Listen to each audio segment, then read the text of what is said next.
She's pregnant and fat." Father raged, then sold her to a mountain man for $2. The whole town watched in silence as a drunken rancher dragged his daughter into the dusty street and auctioned her off like livestock. The church? Bell tolled. Boots shuffled in the dirt, and not a soul stepped forward to stop him until one stranger did. A mountain man with scars from war and a past he never speaks of. He laid $2 silver in the father's hand and led the trembling young woman away. But what seemed like rescue was only the beginning. Because the child she carried wasn't just any child. Whispers spread it carried blood the town wanted erased. And as snow fell heavy, threats turned into rifles at the door. Would mercy be strong enough to protect her baby? Or would hate tear them all apart? Before we dive in, drop your name or city in the comments. It reminds me that behind every view is a real heartbeat. The bitter Colorado wind cut through the main street like a knife, carrying with it the jeers and whispers of the gathered townsfolk. Megan O'Rourke's legs trembled beneath her as her father's iron grip dug into her arm, his whiskey-sword breath hot against her ear. The wooden boardwalk creaked beneath their feet as he dragged her forward, her skirts catching on the rough. "Planks, $2. Her father bellowed, spittle flying from his lips. "That's all she's worth now." He yanked her around to face the growing crowd, forcing her to stand before their judgment. Look at her, fat with a half-breed's child. Megan's cheeks burned with shame as she wrapped her arms protectively around her swollen belly. The morning sun cast long shadows across the dirt street, but she felt exposed beneath the townspeople's stares. Some faces showed pity, others cruel amusement. Mrs. Henderson, the preacher's wife, pressed a handkerchief to her mouth and turned away. Old Tom Wilson spat in the dust. "Please," Megan whispered, her voice barely audible above the wind. "Father, please." But her pleas fell on deaf ears as he continued his tirade. No decent man would have her now. He shook her roughly. $2. That's my offer." Megan closed her eyes, moving her lips in silent prayer. The child within her stirred as if sensing her distress. She thought of James, her Cherokee fiancé, now 6 months in his grave. He would have protected her from this, but he was gone. Leaving her alone to face her father's rage and the town's scorn, the crowd's muttering grew louder. Someone laughed, a harsh, ugly sound that made Megan flinch. She could smell the morning bread from the bakery, mixed with the acrid scent of her father's drink. Such a normal day for everyone else, while her world crumbled around her. Then came the sound of boots on wooden planks, steady and measured. The crowd fell silent. Megan opened her eyes to see a tall figure approaching through the morning mist. Lucas Hale's scarred face was unreadable as he came to stand before them. His buckskins were worn but clean, his beard neatly trimmed despite his reputation as a recluse. The war had left its mark on him, not just in the scar that ran down his cheek, but in the way he carried himself, alert yet weary. Without a word, Lucas reached into his pocket. The silver dollars caught the morning light as they passed from his hand to her father's palm. The crowd gasped. Megan's heart thundered in her chest as Lucas gently took her elbow, his touch a stark contrast to her father's brutish grip. "A fool, Hale," her father spat, stumbling backward. "A damn fool. Take her then. Take the shame of her with you." Lucas said nothing, simply guiding Megan away from the scene. Her legs felt weak, and she stumbled on the uneven ground. His steady hand kept her upright as they walked past the gawking townspeople. Behind them, her father's curses grew fainter, replaced by the urgent whispers of gossip. The morning air seemed clearer as they moved away from the crowd. Megan's mind whirled with questions, but fear kept them locked behind her lips. What would this strange mountain man expect of her? She had heard stories of his solitary life in the high country, of the family he'd lost during the war, as if reading her thoughts. Lucas spoke for the first time, his voice low and gentle. "You won't come to harm under my roof, Miss O'Rourke. You have my word on that." Megan searched his face, finding no deceit in his weather-worn features. His eyes, though haunted by past sorrows, held only kindness as they met hers. She nodded, unable to speak past the lump in her throat. The sun climbed higher as they made their way down the street, leaving behind the whispers and judgment. Megan felt the weight of the morning's events pressing down on her shoulders, but with each step away from her father's cruelty, she found her breath coming easier. Lucas's presence beside her was solid and reassuring. Like a mountain against the storm of her father's rage, the 2 silver dollars that had purchased her freedom glinted in her memory. Such a small price for a life, yet in Lucas Hale's hands, they had become something more, a key to unlock a door she hadn't known existed. As they walked together through the cold Colorado morning, Megan offered up another silent prayer. This one filled with tentative hope rather than desperate plea. The geldings' hooves crunched through patches of snow as they left the town behind. Megan clung to Lucas's coat, her fingers stiff with cold despite her woolen gloves. The bitter wind whistled through the pines, carrying ice-laden needles that stung her cheeks. She buried her face against his back, grateful for the shield his broad shoulders provided against the biting mountain air. The trail narrowed as they climbed higher into the foothills, the horse picking its way carefully between frost-rimed boulders. Each step brought them further from the whispers and stares of the townspeople, but closer to an uncertain future. The child within her stirred, and Megan adjusted her position, trying to find comfort in the unfamiliar motion of riding pillion. Silence between them stretched like the shadows of the tall pines across their path. Questions tumbled through Megan's mind, each fighting to be the first asked. Finally, as they paused to let the horse drink from a half-frozen stream, she found her voice. "Why did you do it, Mr. Hale?" The words came out barely above a whisper. "Why did you buy me?" Lucas's hands stilled on the reins. For a long moment, only the sound of running water and the horse's quiet nickering filled the air. When he spoke, his voice was rough with memory. "Had me a wife once," he said, eyes fixed. "On the distant peaks, Sarah was her name. We had a little one on the way when the war came." His fingers traced absent patterns in the horse's mane. "I was away fighting when fever took them both. Came home to fresh graves and an empty house." Megan's heart clenched. At the raw pain in his voice, the wind moaned through the trees, carrying the ghost of loss in its keen. "I watched your father drag you into that street," Lucas continued, his words measured and careful. "Saw the life leaving your eyes? Same. As it left Sarah's. Couldn't stand by and watch another soul get thrown away like that. Not when I had $2 in my pocket." Megan sat in stunned silence, gratitude and wariness warring in her chest. This man had saved her, yet he remained a stranger, one who carried his own deep wounds. The horse shifted beneath them, eager to move on, and Lucas clicked his tongue. Softly, they resumed their journey, the afternoon sun casting long shadows across the snow-dusted trail as dusk approached. A curl of smoke appeared through the trees. Lucas's cabin came into view, a sturdy structure of squared logs with a stone chimney reaching toward the darkening sky. A small barn stood to one side, its weathered boards offering shelter to what looked like a milk cow and a few chickens. Scratching in the yard, Lucas helped her down from the horse, his hands steady and respectful. Megan's legs trembled from the long ride, and she steadied herself against the mounting block while Lucas led the horse to the barn. The wind had died down, leaving behind a profound mountain, silence broken only by the crackle of the fire within and the soft clucking of settling chickens. When Lucas returned, he opened the cabin door, letting out a wave of blessed warmth. "It ain't much," he said, gesturing for her to enter, "but it's dry and warm." The interior was modest but well kept. A fire blazed in the stone hearth, casting dancing shadows on the plank walls. Simple furnishings filled the single room, a table with 2 chairs, a cupboard with tin plates, and a few hooks holding clothes and cooking pots. Everything had its place. Speaking of a life lived in solitary order. "Rest yourself by the fire," Lucas said, moving to the cupboard. "I'll fix us some supper." Megan sank gratefully onto a chair near the hearth, letting the warmth seep into her chilled bones. She watched as Lucas moved about the cabin with quiet efficiency, adding vegetables and dried meat to a pot of water hanging over the fire. The familiar sounds and smells of cooking filled the space, making it feel almost homely despite its strangeness. As the stew simmered, Lucas dragged a narrow cot from behind a curtained alcove, setting it up on the far side of the room. He added a thick quilt and a feather pillow, then pointed to his own bedroll near the door. "You'll sleep there," he said simply. "I'll keep to this side." The respect in this gesture brought unexpected tears to Megan's eyes.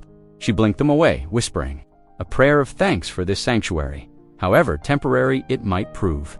Yet as she watched Lucas stir the stew, worry clouded her heart. What would tomorrow bring? How long would this mountain man's mercy last?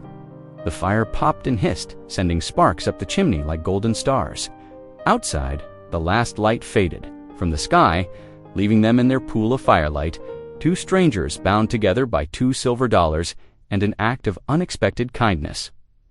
Dawn crept over the mountains, painting the snow-dusted peaks in gentle rose and gold. Megan stirred on her cot, awakened by unfamiliar scents drifting through the cabin. Coffee bubbled in a battered pot on the wood stove, and the sharp, salty aroma of bacon filled the air. Her muscles ached from yesterday's long ride, protesting. As she pushed herself to sitting, Lucas stood at the stove, his broad shoulders blocking most of the morning light from the single window. He turned at the sound of her movement, nodding a quiet greeting. "Morning. Rest a spell longer if you need." But Megan was already reaching for her shawl. "I can help," she offered, pushing herself to her feet. The baby shifted within her, and she steadied herself against the wall. "Ain't necessary," Lucas said, sliding bacon onto a tin plate. "You need your rest in your condition." "Please," Megan insisted, straightening her shoulders. "I won't be a burden. I can work." Lucas studied her for a long moment, then gestured toward a pile of wood near the door. "Fire needs feeding. Kindling wants splitting first." Megan picked up the small hatchet he indicated, its wooden handle smooth from years of use. Outside, the winter air bitted her cheeks as she positioned a piece of wood on the chopping block. The hatchet felt awkward in her grip, and her first few swings went wild, barely marking the wood. Lucas appeared beside her, his presence steady and patient. Like this, he demonstrated adjusting her grip on the handle. Let the weight of the head do the work, don't force it. She tried again, focusing on the natural fall of the hatchet.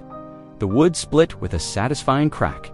Pride warmed her chest, but after several more pieces, her soft hands began to blister.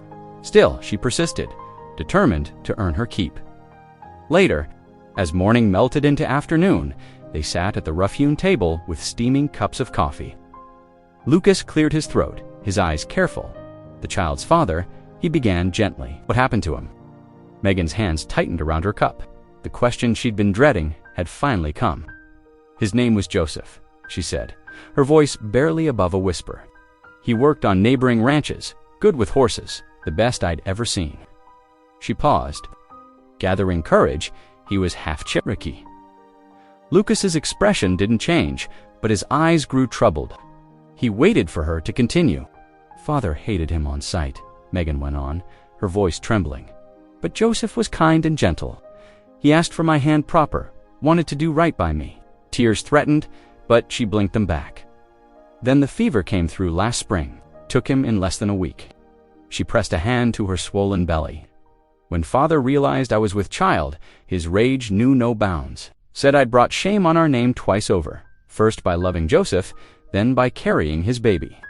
The memory of her father's fury made her shudder. He vowed to punish me, make an example of me. Yesterday in town, that was his revenge." Lucas sat in thoughtful silence, fingers tracing the rim of his cup. "Town won't take kindly to this news," he said finally. "Prejudice runs deep in these parts." "I know," Megan whispered.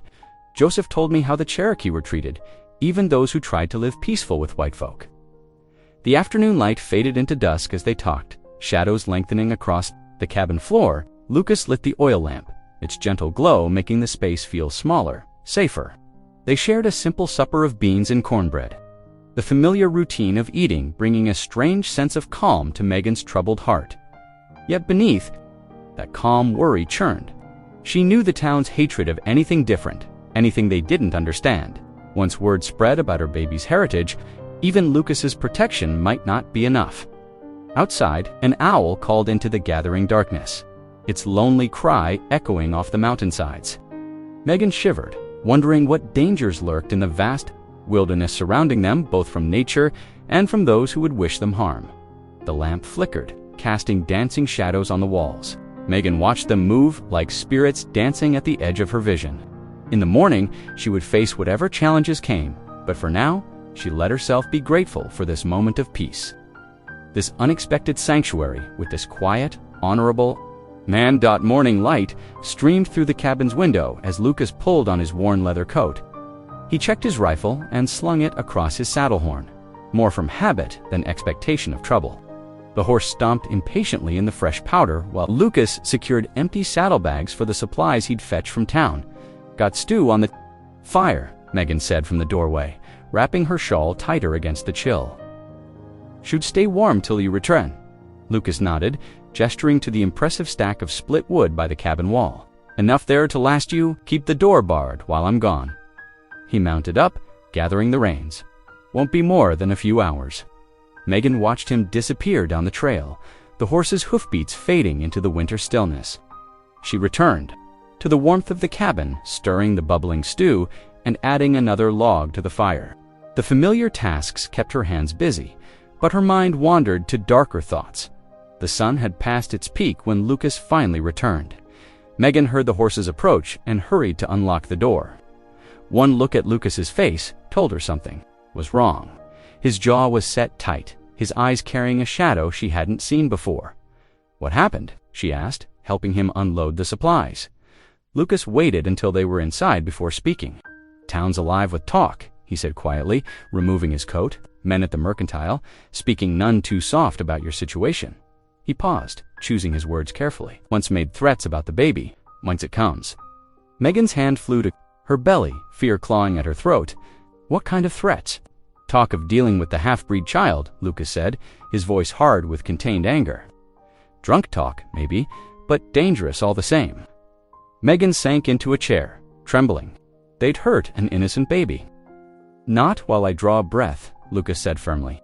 He knelt beside her chair, his weathered face earnest. "You're safe here, Megan, both of you." She nodded, trying to believe him, but terror had already taken root in her heart. The afternoon passed in tense silence as they put away the supplies and tended to evening chores. The sun was setting when a sharp knock startled them both. Lucas grabbed his rifle, but through the window they saw only a young boy from town, maybe 12 years old, stamping his feet in the cold. "Letter from Mr. Hale," the boy announced, thrusting out an envelope. Lucas gave him a copper penny for his trouble, and the boy scampered away into the gathering dusk. Lucas broke the seal, moving closer to the lamp to read. His face darkened as his eyes moved across the page. Without meaning to, he began reading aloud, his voice growing harder. With each word, "Mr. Hale, as the Lord's servant in this territory, I must warn you of the grave sin you harbor. The woman you shelter carries the seed of ungodly union. Unless you repent and send her away, you leave me no choice but to bar you both from all church aid and community support. This includes the services of Mrs. Peterson, our only trained midwife. Consider carefully the path you choose. Yours in Christ's mercy, Reverend William Thomas." The letter crackled as Lucas's fist tightened around it. Megan stood frozen by the fire, tears sliding silently down her cheeks. They both knew what the threat meant. Childbirth without skilled help could be a death sentence for both mother and baby. "How can a man of God be so cruel?" Megan whispered, her voice breaking. Lucas crossed to her, placing a gentle hand on her trembling shoulder. "Some men wrap hatred in Scripture to make it seem righteous," he said quietly, "but there's nothing godly about threatening an innocent woman and her child." The fire popped and hissed, casting dancing shadows on the cabin walls. Lucas's grip on her shoulder tightened slightly, protective and reassuring. "Listen to me," he said, his voice steady and determined. "I won't let any harm come to you or your baby. We'll find another way." The firelight caught his eyes, and Megan saw steel there, an unshakable resolve that made her want to believe him. She wiped her tears with a shaking hand, trying to draw strength from his certainty. The lamp flame flickered, and outside, the wind whispered through pine boughs. A lonely sound in the gathering night. Days stretched into weeks as winter tightened its grip on the mountain valley. Snow piled deeper around Lucas's cabin, transforming the landscape into a pristine white blanket that sparkled under pale sunlight. Inside, Megan found rhythm in her new life, though each day brought fresh challenges.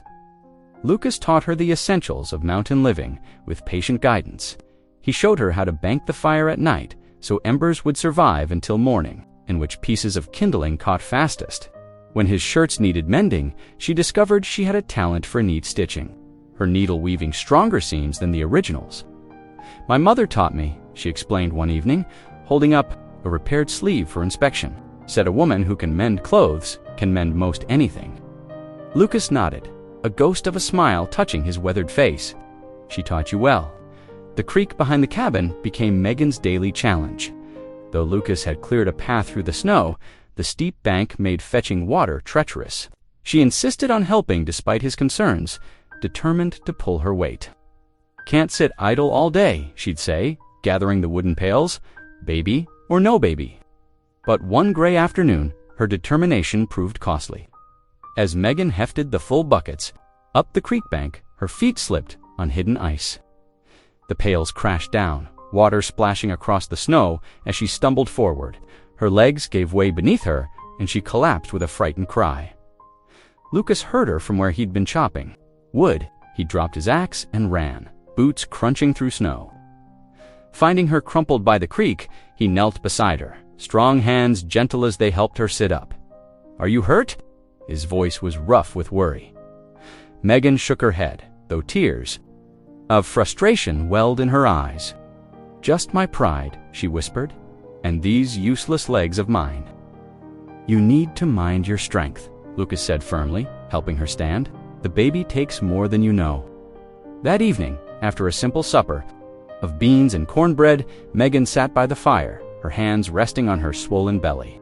The day's fear had settled into a deep ache of uncertainty that would not let her rest. When Lucas returned from checking the horses, he found her crying silently. "I'm scared," she admitted, voice barely above a whisper. "What if I'm not strong enough?" What if she couldn't finish the thought? Lucas stood motionless by the door, his own memories rising like ghosts in the firelight. After a long moment, he spoke, his voice heavy with pain long buried. "My Sarah," he said quietly. "She was carrying our first when I left for war. Letters came slow, but each one spoke of her joy, her hopes for our child." He moved to sit in the chair opposite Megan, his eyes fixed on the flames. "The last letter reached me in Virginia. Said she was close to her time, wanted me to suggest names." His hands clenched on the armrests. "Next word I got was from my neighbor. Both gone, Sarah and our little girl." Before I could even reply, tears fell faster now, but for him rather than herself. "Oh, Lucas," she breathed. "I'm so sorry. Blamed myself for years," he continued. "Blamed God, too. Figured he'd turned his back on me, so I turned mine on him." He looked at her, then his eyes reflecting firelight and unshed tears. Been running ever since. Understanding bloomed between them, deep and wordless. Two souls shaped by loss, finding unexpected comfort in shared sorrow. Megan reached across the space between their chairs, touching his rough hand with her small one. As the fire burned lower, Megan began to hum softly, an old hymn her mother had sung in times of trouble. The melody filled the cabin, sweet and clear as spring water. Lucas sat very still, listening as memories of church pews and Sunday mornings washed over him.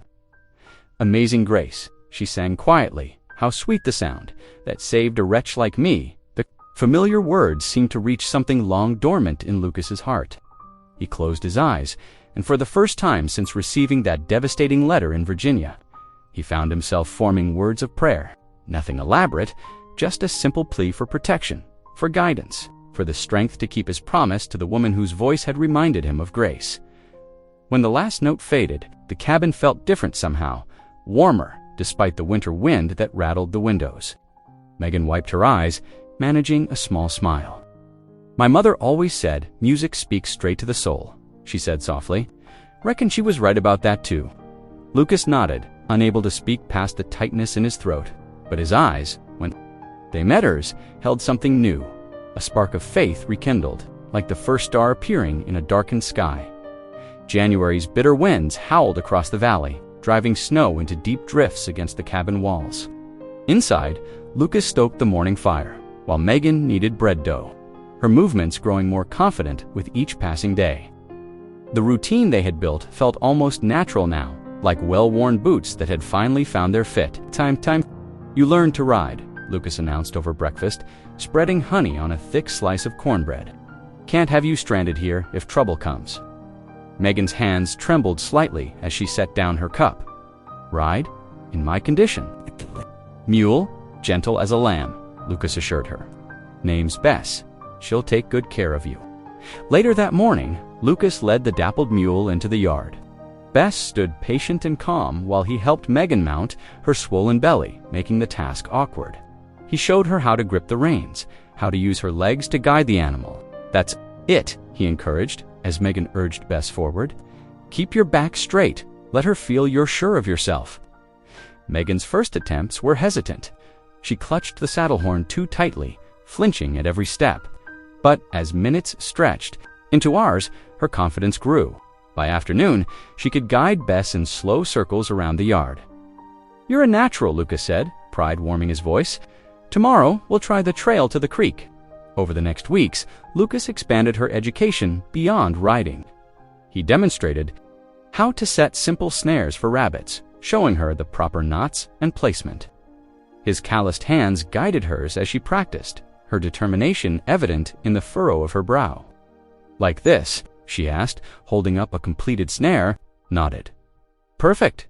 You're learning faster than I expected." Fire building came next. Lucas taught her how to arrange kindling, how to shelter the precious flame from wind. Megan's first attempts sent more smoke than heat into the air, but she persisted. Her hands grew rougher, marked by honest work, but her spirit seemed to strengthen. With each new skill mastered, one particularly cold morning, Lucas rode into town for supplies. The trading post was nearly empty when he entered, save for old Jim Baker behind the counter and a handful of regulars huddled near the stove. "Lucas," Jim greeted him soberly. "Might want to hear what's being said around town." Lucas stilled, his hand resting on a sack of flour. "Tell me, that O'Rourke fellow, Megan's father, he's been in his cups something fierce. Running his mouth about that baby she's carrying." Jim lowered his voice. "Says it needs cleansing. Talks about fire purifying sin. Some men been listening too close for comfort, if you take my meaning." Lucas's jaw tightened, but he kept his voice steady, much obliged for the warning. "Jim, watch your back, friend. There's ugly talk growing." The ride home was tense, Lucas's thoughts darker than the gathering storm clouds. He found Megan tending the cabin's fire, humming softly as she worked. The sight of her peaceful face only strengthened his resolve to protect her. That evening, after supper, dishes were cleared. Lucas sat by the window. The Bible his mother had given him lay open on his knee, pages worn smooth by years of handling. Moonlight spilled through frosted glass, illuminating the familiar words of Psalm 23. Megan's soft footsteps approached. She stood quietly, beside his chair, one hand resting on her belly. Without speaking, she began to whisper the words alongside him. "The Lord is my shepherd, I shall not want, shall not want." Their voices blended in the shadowed room, gaining strength with each verse. Lucas felt something shift inside him, like ice breaking up on a spring river. Here was the faith he had abandoned, returned through this unlikely partnership. "I walk through the valley of the shadow of death. I will fear no evil." Megan's hand found his shoulder. Steadying herself as she prayed, the child within her moved, as if responding to the ancient words of comfort. For the first time since learning of her pregnancy, Megan felt true hope bloom in her heart, not just for herself, but for the new life she carried. "Surely goodness and mercy shall follow me all the days of my life." They finished the psalm. Together, letting the final words settle in the quiet room, Lucas closed the Bible gently, his rough fingers lingering on its leather cover. When he looked up at Megan, she saw tears in his eyes matching her own. "Thank you," she whispered, though. For what exactly, she couldn't say. For safety? For lessons? For this moment of shared faith? Perhaps for all of it combined. Lucas nodded, understanding in his weathered face. Outside, snow continued to fall, but within the cabin, something new had taken root, a foundation of trust built on prayer and shared purpose. Stronger than the threats gathering in town, morning frost painted delicate patterns across the cabin windows. Megan wrapped her shawl tighter, the wooden egg basket creaking in her grip as she made her way to the chicken coop. Her breath formed small clouds in the crisp air. The hens clucked softly as she gathered the still warm eggs, tucking them carefully into the basket's straw lining. A twig snapped nearby. Megan startled, almost dropping an egg, but it was only young Tommy Wilson, the carpenter's son. He stood awkwardly by the fence, arms full of split firewood. "Morning, Miss O'Rourke," he said, shifting from foot to foot. His cheeks were red from cold and shyness. Pa sent me to deliver wood to the Peterson place. Good morning, Tommy, Megan replied, relieved to see a friendly face. That's quite a load you're carrying, yes'm. He hesitated, then added, Pa, says Mr. Hales, doing right by you. Says more folks should show Christian charity like that. Megan's heart warmed at his words. Thank you, Tommy. That means a lot. The boy nodded and hurried on his way, leaving Megan to finish her morning chores with lighter spirits. Later that afternoon, Lucas returned from checking his trap lines to find Tommy waiting by the cabin. The boy delivered his message quickly. While some townsfolk admired Lucas's decency, others still harbored dark intentions. Lucas thanked him with a piece of deer jerky. Watching thoughtfully as Tommy disappeared down the snowy trail, evening settled over the cabin like a heavy blanket. The lamp cast a warm glow as Lucas sat by the fire, methodically sharpening his axe with smooth strokes of the whetstone. Across the room, Megan pieced together baby clothes from saved fabric scraps, her needle flashing in the firelight. These may not be pretty, she said, holding up a tiny sewn shirt, but they'll be warm. Lucas paused in his work. Reminds me of my mother's quilting. She could make something fine from near nothing. Did she teach you to sew? Megan asked, threading her needle. Tried to, Lucas admitted. I was all thumbs.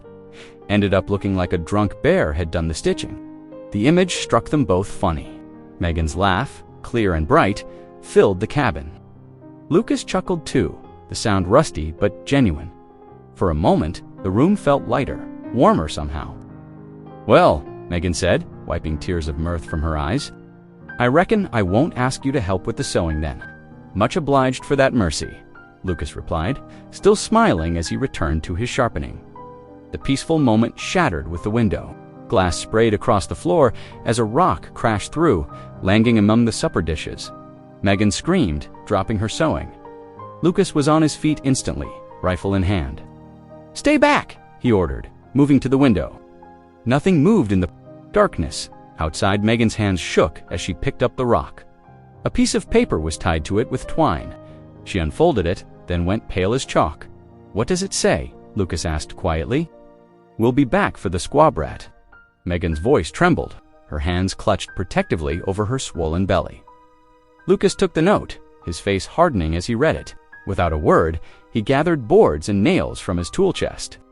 The sharp sounds of hammering filled the cabin as he covered the broken window. They mean to hurt my baby, Megan whispered, still clutching her middle, and just like Father said, they would.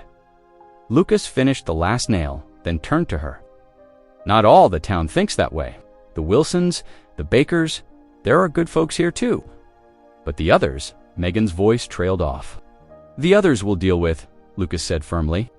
I made you a promise when I brought you here. That hasn't changed. Outside, the wind picked up, howling through the pines like a wolf's cry. Megan shivered, but not from cold. Lucas added wood to the fire, then checked his rifle's loading. We need to be ready, he said, his voice steady and calm. Whatever storm's coming, we'll weather it together. Megan nodded. Gathering her scattered sewing, her fingers found the tiny shirt she'd been working on. Such a small thing to cause so much hate. But as she looked at Lucas, standing guard by the boarded window, she felt her fear give way to something stronger. They would face whatever came, not alone, but together. The wind continued its mournful song, but inside the cabin, Megan and Lucas prepared for the trials ahead. Their shared strength a bulwark against the gathering dark. The snow fell in thick curtains, wrapping the mountain valley in pristine white. Inside Lucas's cabin, days melted together like snowflakes on warm glass. Each morning, before the sun crested the eastern ridge, Lucas and Megan knelt together by the hearth. Their prayers rose with the wood smoke, seeking strength for whatever lay ahead. Lord, Lucas would begin, his voice rough but earnest, watch over this child and its mother. Megan's soft amen always followed, her hands resting on her growing belly. In the workshop corner of the cabin, Lucas labored over a special project. Pine shavings curled at his feet as he worked, carefully shaping each piece of the cradle. The sweet scent of fresh-cut wood filled the air. His big hands, usually more at home with an axe or rifle, moved with surprising gentleness over the smooth rails and rockers. My PA made one like this, he explained one afternoon, running his palm along a freshly sanded edge. Said every baby deserves a proper place to dream. Megan stood beside him, touching the lovingly crafted frame. "It's beautiful," she whispered, then bent closer to the cradle. "Little one, you're already so loved. May the Lord keep you safe and strong." The quiet rhythm of their days was broken by hoofbeats pounding up the trail. A rider, his coat crusted with ice, reined up before their door. His news sent a chill through the cabin that had nothing to do with the winter wind. "Massive blizzards bearing down from the high country," he warned, stamping his feet to keep warm. "Folks are saying it's the worst in years. Better lay in supplies. While you can, trails could be closed for weeks." Lucas thanked the man with coffee and jerky before he rode on. As soon as the rider disappeared into the swirling snow, they began their preparations. Lucas hitched the mule to his sledge and hauled load after load of split wood until the pile beside the cabin stood taller than a man. His muscles burned, but he kept working until dusk threatened. Inside, Megan filled every available sack and jar with dried beans, corn, and flour. Her movements were slow but determined as she organized their stores. The pantry shelves groaned under the weight of preserved food. "That should see us through," she said, wiping flour from her hands onto her apron.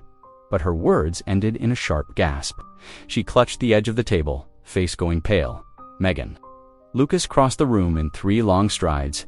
The baby, she, managed between clenched teeth. "Something's wrong. It's too early."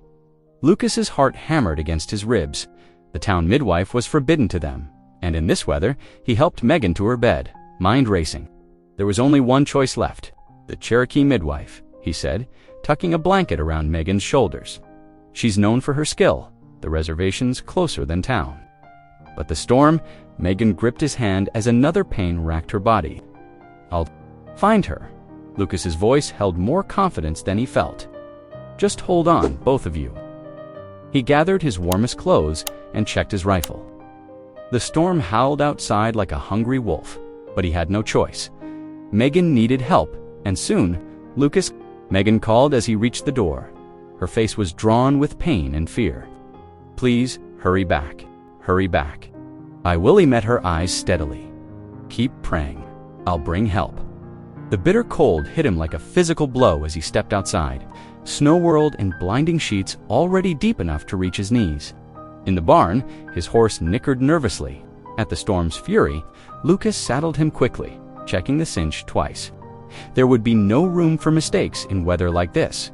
His hands shook slightly as he mounted, though not from cold. The last time he had left a woman in childbirth, no. He would not think of that now. This time would be different. This time he would return in time. "Lord," he prayed, turning the horse toward the reservation trail, "guide us through this storm." The wind screamed around them as they plunged into the whiteness. Behind them, lamplight glowed warmly through the cabin's windows, where Megan lay waiting, her prayers joining his in the howling night. The storm's fury tore at Lucas as he urged his horse through deepening snow. Wind-driven ice crystals stung his face like needles, and his beard grew stiff with frost. Even wrapped in his heaviest coat, cold seeped into his bones. His mount struggled forward, steam rising from its heaving flanks. "Steady now," he murmured, patting the horse's neck with a gloved hand. "We ain't turning back." Hours crawled past. Like years, the familiar trail had vanished beneath white drifts, forcing Lucas to navigate by instinct and memory. Twice his horse stumbled, nearly throwing him. Each time, Lucas's heart jumped to his throat, knowing a fall out here could mean death for both him and Megan. His thoughts kept circling back to the cabin.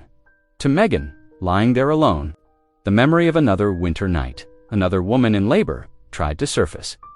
Lucas pushed it away. "Not this time, Lord," he whispered into the howling wind. "Please, not this time." The storm seemed to mock his prayers, hurling fresh waves of snow against them. Lucas could barely see 10 feet ahead. His mount plowed through drifts reaching halfway up its chest. Each step, a battle against exhaustion, just when despair began creeping into his heart. A faint golden glow pierced the white darkness. Lucas straightened in his saddle, hope surging. Through his frozen limbs, more lights appeared, the Cherokee reservation. His horse seemed to sense their goal, to finding new strength to forge ahead. Lucas guided them toward the nearest cabin, where smoke rose from a stone chimney. Sliding stiffly from the saddle, he stumbled to the door and pounded with numb fists. "Help!" he called, his voice rough from the cold. "Please." The door opened, spilling warmth and lamplight into the storm. A woman stood there, her dark eyes sharp and questioning. Her black hair was streaked with silver, and she wore a simple dress with a shawl wrapped around her shoulders. "I'm looking for the midwife," Lucas said, fighting to keep his teeth from chattering. "Ada. I am Ada," she replied, her voice calm and steady. "What brings you through this storm?" Lucas explained quickly about Megan, the early labor, and the town midwife's rejection. "She needs help," he finished. "Please." Ada listened intently, then nodded once. "Wait here." She disappeared inside, returning moments later with a leather bag and heavy blanket. Without hesitation, she moved to a lean-to beside her cabin and led out a sturdy pony. "The child comes early?" she asked as she mounted. "Yes," Lucas answered, climbing back onto his own horse. "Too early, then we must hurry." They set out together. Into the storm, Ada's pony following the track Lucas's horse had broken. The wind seemed to fight them even harder now, as if trying to prevent their return. Ada rode steadily beside him, her face set with determination. Back in the cabin, Megan lay curled on her side, one hand pressed against her swollen belly, while the other clutched her mother's old Bible. Pain racked her body in waves that came too fast, too strong. Sweat dampened her hair, despite the cabin's growing chill as the fire burned low. "Please, Lord," she whispered between contractions, "protect this child. Keep Lucas safe. Send help." The hours crept by like centuries. Megan dozed fitfully between pains, startling awake at every creak and groan of the wind-battered cabin. She tried to remember the breathing patterns her mother had once described, but fear made it hard to focus. Just when she felt her strength failing, the cabin door burst open. Snow swirled in around two ice-covered figures. Lucas stomped snow from his boots, while a woman in a dark shawl moved swiftly to Megan's bedside. "I am Ada," the woman said, her gentle hands already checking Megan's pulse. "Be at peace now. I will help you." Tears of relief spilled down Megan's cheeks. "Thank God," she whispered. Ada worked quickly, unpacking her bag of medicines and herbs. She set water to heat and laid out clean cloths, her movements sure and practiced. The scent of healing herbs filled the air as she brewed a special tea, knelt beside the bed, taking Megan's hand in his. His fingers were still cold from the ride, but his grip was strong and steady. "I made it back," he said softly. Megan managed a weak smile. "I knew you would." Ada returned with the tea, helping Megan sip it slowly. "This will ease the pain and give you strength," she explained. "The baby comes early, but we will face this together." Outside, the blizzard raged on, rattling the windows and howling down the chimney. But inside the cabin, a circle of warmth and determination grew. Ada moved with quiet confidence, preparing everything they would need. Lucas held fast to Megan's hand, his prayers joining hers as they waited for what would come. The night stretched endless as Megan's labor intensified. Wind howled outside like a wild thing, but inside the cabin, Ada moved with steady purpose. Her hands were sure and gentle as she checked Megan's progress, murmuring soft encouragement. "Breathe deep now," Ada instructed, pressing a cool cloth to Megan's forehead. "Like the river flows, let each pain come and go." Lucas knelt beside the bed, his large hands surprisingly tender as he supported Megan's back. When each contraction peaked, she gripped his fingers until her knuckles went white. He never flinched, only whispered quiet prayers. "You're doing well," he assured her, dampening another cloth in the basin. "Just hold on." The cabin creaked and shuddered in the storms. Grip. Shadows danced on the log walls as Ada tended the fire, keeping water hot and herbs steeping. The scent of medicinal tea mixed with wood smoke and sweat. Hours crawled past. Megan's cries grew stronger, drowning out even the wind's fury. Her hair clung dark with perspiration as she fought through each wave of pain. Ada checked her again, nodding with satisfaction. "The baby comes soon," she announced, laying out clean cloths. "When I tell you, push with all your strength." Megan's face was pale with exhaustion, but determination burned in her eyes. Lucas wiped her brow, his own features tight with concern. The memory of another birth long ago haunted him, but he pushed it aside. This time would be different. Almost there, Ada encouraged, her voice calm and firm. Now, push. Megan bore down with a cry that seemed torn from her very soul. Again and again she pushed, drawing on reserves of strength she didn't know she possessed. Lucas supported her shoulders, his prayers now urgent whispers. One more, Ada commanded. The head is here. With a final mighty effort, Megan pushed. Suddenly, piercing the pre-dawn darkness, came a new sound, the angry, healthy wail of a newborn. Ada moved swiftly, cleaning the tiny face, checking fingers and toes. A son, she announced, wrapping him in a soft blanket, strong and perfect. Tears streamed down Megan's cheeks as Ada placed the bundle in her arms. The baby's cry softened whimpers as he nestled against his mother's chest. His skin was a beautiful warm brown, his features a perfect blend of his parents. "Oh," Megan breathed, touching his tiny face. "Oh, my precious one." Lucas stared at the child, his own eyes brimming. The loss he'd carried for so long seemed to lift like morning mist. Gently, he touched the baby's curled fingers. "The Lord has given me back what I lost," he whispered, voice rough with emotion. "Thank you, Father," Ada smiled as she worked, cleaning and settling Megan comfortably. Then she stood beside the bed, placing one hand on the baby's head. In Cherokee, she spoke words of blessing, her voice rich with ancient wisdom. "May the Creator watch over you, little one. May your path be straight, your heart strong, your spirit free." Exhaustion finally overcame Megan. Her eyes drifted closed, her son tucked safely against her side. Lucas drew the blankets up around them both, his touch lingering with wonder. Ada gathered her supplies, watching the new family with quiet satisfaction. Lucas turned to her, gratitude etched deep in his weathered face. "I can never repay what you've done," he said. "You'll always have a place of honor in our home." "Life is precious," Ada replied simply. "To help bring it safely into the world is honor enough." The storm was passing. Through the window, the first pale light of dawn filtered in, touching the wooden cradle Lucas had made. The soft golden glow seemed to bless the scene, mother and child sleeping peacefully, Lucas standing guard, and Ada's wise presence filling the cabin with grace.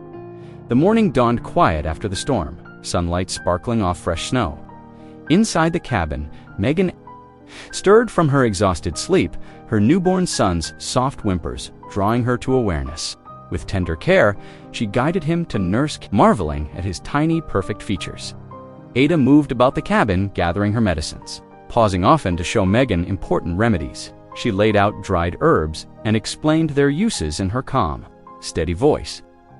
"This tea will help your milk flow strong," Ada demonstrated, measuring leaves into a cup. "And these leaves, crushed and mixed with warm water, will ease any soreness." Lucas watched from near the hearth, his expression soft as he observed mother and child.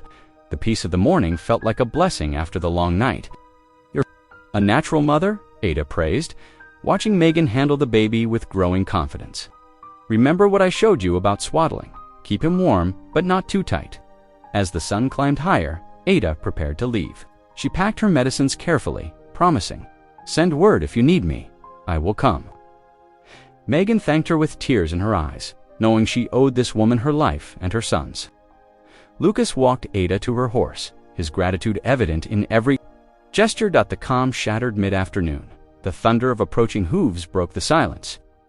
Lucas tensed at the window, his face hardening as he counted the riders, 6 men, all armed.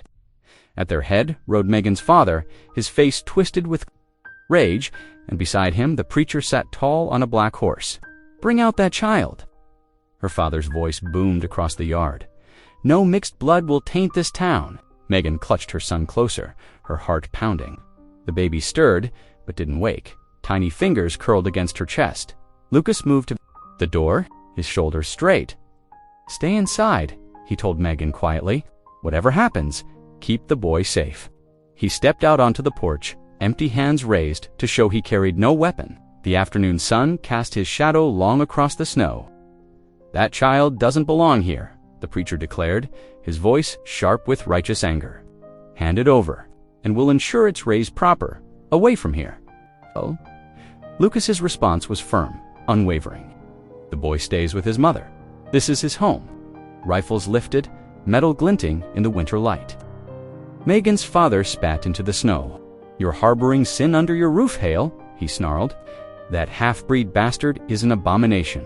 The only sin here is the hatred in your hearts," Lucas replied, his voice carrying clearly across the yard.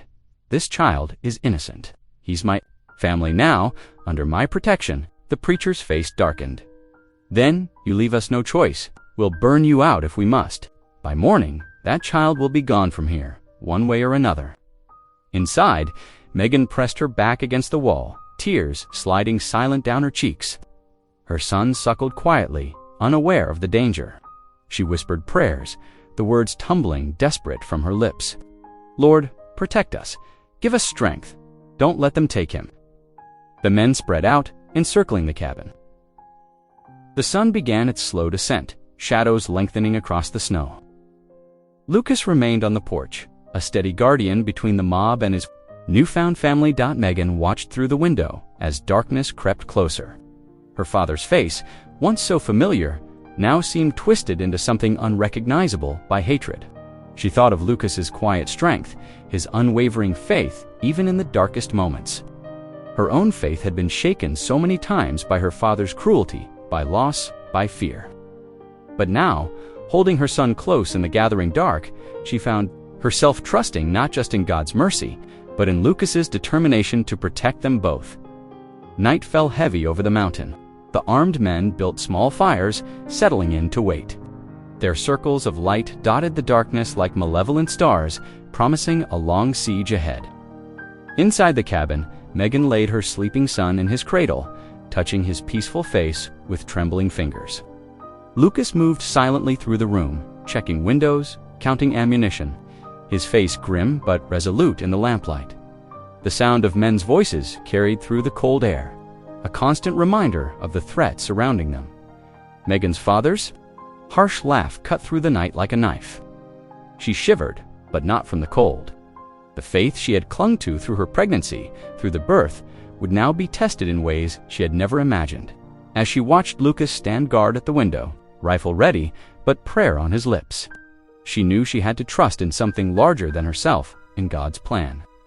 In Lucas's protection, in the power of love to stand against hatred, the night stretched, ahead, long and dangerous.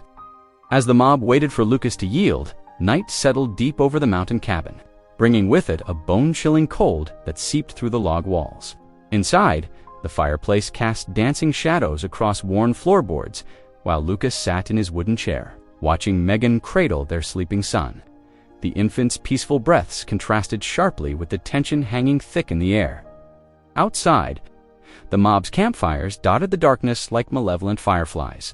Occasional voices carried through the night, harsh laughter, angry mutters, the stamp of restless horses in the snow. Lucas stared into the flames, his weathered face etched with worry.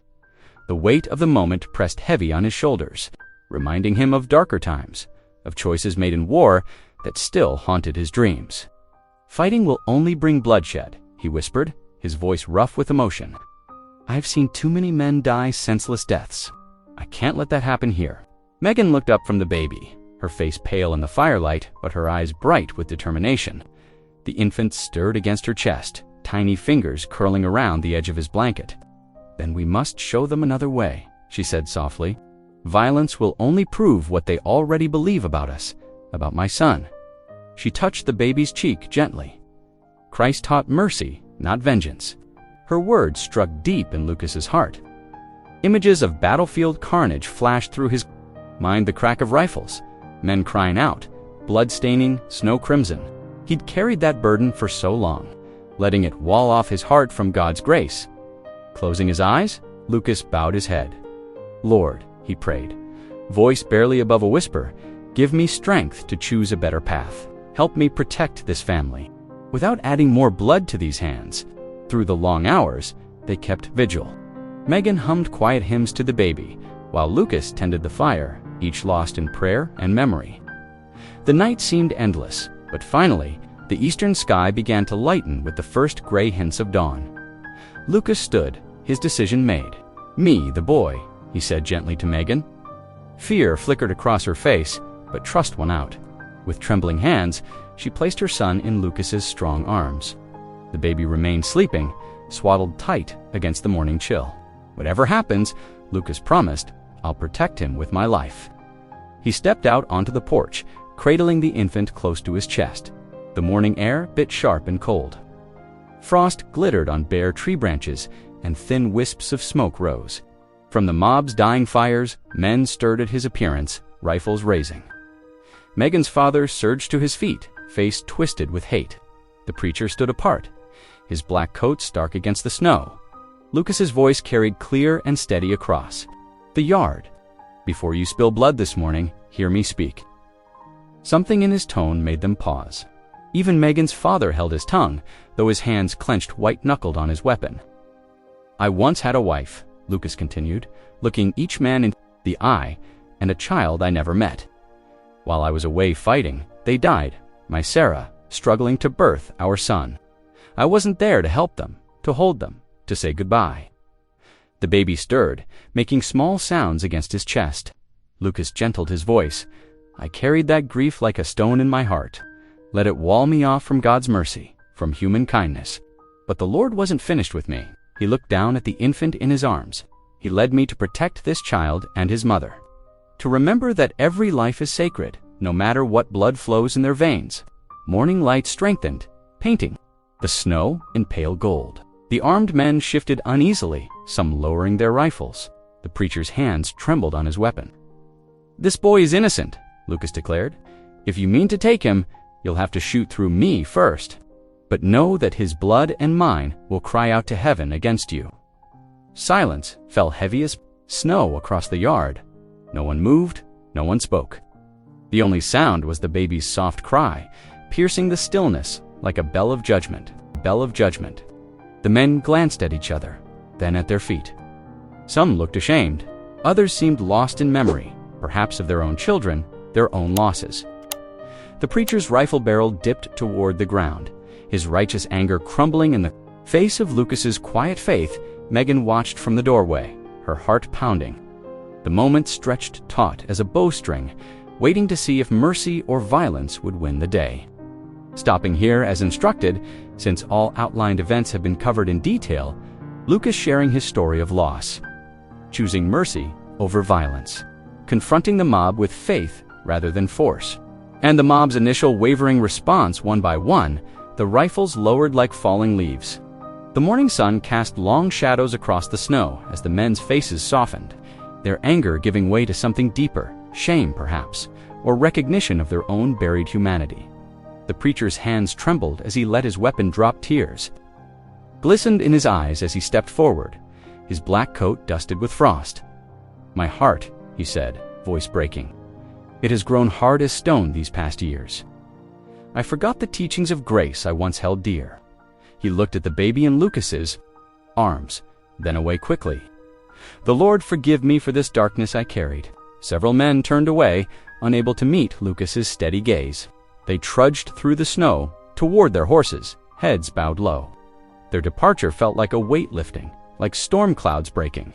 To reveal clean sky, Megan's father remained, his face twisted with bitterness. His knuckles showed white where he gripped his rifle, but something in Lucas's words had struck true. He could not bring himself to fire, not with his grandson's innocent face before him. You're all fools, he spat, but his voice held more pain than venom. He turned sharply, mounting his horse with angry jerks. The lot of you will regret this day. His horse's hooves kicked up snow as he spurred it hard, riding away alone into the forest. The tension that had held the air like iron bands suddenly broke. Lucas felt peace wash over him, clean and pure as mountain spring water. Behind him, in the cabin doorway, Megan wept silently, her tears falling warm on cold cheeks.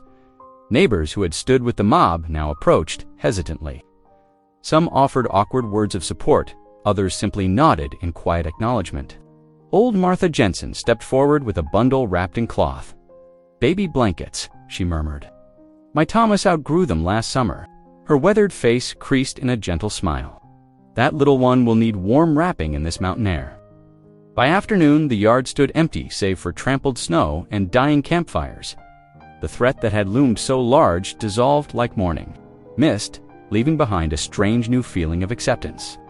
However tentative inside the cabin, silence settled soft as falling snow, broken only by the homey sounds of crackling fire and the baby's gentle coos. Lucas carefully laid the infant in the pine cradle he had crafted with such care. His rough hands lingered a moment on the smooth wood, remembering the hope he had worked into every stroke of the plane. Megan moved to his side, her presence warm and steady.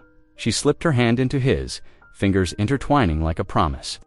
"We're not alone anymore," she whispered, watching their son sleep peacefully in his cradle. Lucas squeezed her hand gently, feeling the truth of her words settle deep in his heart. The Lord had indeed given back what he had lost, not just a child, too. Protect, but faith restored and community reborn. Through mercy rather than force, through love instead of fear. They had found their way to victory. Spring crept into the mountains like a gentle awakening. The snow retreated day by day, leaving behind patches of mud that slowly transformed into tender green shoots. The world seemed to stretch and yawn after its long winter sleep, bringing with it the promise of new beginnings. Megan stood in the freshly tilled garden, her son wrapped snugly against her chest in a cloth sling. Her fingers worked the dark soil, planting seeds with careful precision, while the baby cooed contentedly. The sound of his small noises mingled with birdsong and the distant ring of Lucas's hammer as he mended the winter-damaged fence. Almost done with this section, Lucas called out, pausing to wipe his brow. A gentle tune carried across the yard he had taken to humming while he worked these days, something that never failed to make Megan smile. The melody was often Amazing Grace, though sometimes he would surprise her with fragments of other hymns he remembered from his younger days. Word traveled through the valley about changes in town. The preacher, touched deeply by that confrontation in the snow, had undergone a transformation of his own. His sermons shifted from harsh judgment to stories of redemption and mercy. Where once he had thundered about sin and punishment, now he spoke of grace with trembling voice and misty eyes. One crisp Sunday morning, Lucas and Megan dressed in their best clothes. The baby, now several months old, wore a tiny shirt sewn from one of Lucas's old flannel shirts. Together, they walked the path into town, toward the simple white-painted church that had once barred their entry. As they approached the church steps, Megan's hand tightened on Lucas's arm, but when they pushed open the heavy wooden doors, the usual buzz of conversation fell to reverent quiet. Then, as if moved by a single spirit, the congregation began to sing. Amazing Grace, how sweet the sound that saved a wretch like me. The familiar words filled the small space, rising to the rough-hewn rafters. Their son wiggled happily in Megan's arms, adding his own sweet babbles to the song. Lucas bowed his head, tears pricking at his eyes. For the first time since before the war, he felt truly at home in a house of worship. After the service, neighbors gathered around them. Old Martha Jensen held out her arms for the baby, cooing nonsense words that made him giggle. The Cooper family invited them for Sunday dinner. Even the preacher approached, clasping Lucas's hand warmly and touching the baby's head in blessing. Though Megan's father never returned to make amends, she found she no longer ached for his approval. The wound of his rejection had healed, leaving behind not bitterness, but wisdom.